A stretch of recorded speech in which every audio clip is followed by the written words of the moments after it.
সব সময় উপরওয়ালার ডাকি যে আল্লাহ আমাকে এই বিপদ থেকে আমার দুইটা পরিবারে রক্ষা করো। আমি যখন সিলেটে পড়াশোনা করতাম, সেখানে পড়াশোনা করার সময় কিছু লোক মানে চিনতো আমাকে, আমার পরিচয় হয়েছিল।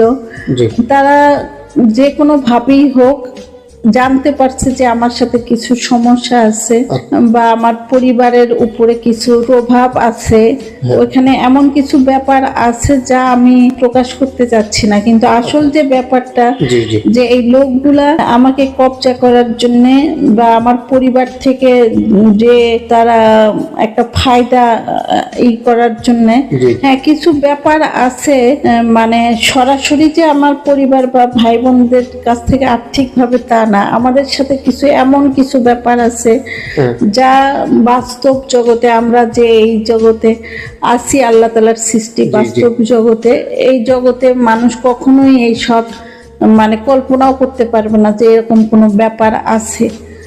তো যাই হোক, ওই ব্যাপারগুলোর জন্য ওই লোকগুলা, আমি থাকতাম তখন শিবগঞ্জ, সিলেটের শিবগঞ্জ একটা হোস্টেলে পড়াশোনা করতাম।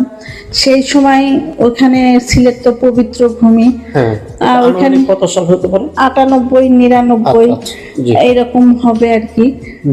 হযরত শাহজালাল রহমতুল্লাহু আলাইহি ইসলাম উপরওয়ালার আল্লাহ তাআলার একজন বড় মাপের ওলি, ওনার অনেক অসংখ্য মুরিদ আছে এবং সেই মুরিদদেরই একজন মুরিদ, মানে মুরিদেরও নিচে যে মুরিদ আর কি, খাদেম, পীরই বলে ওনাকে, সবাই পীর বলেই চিনে আর কি।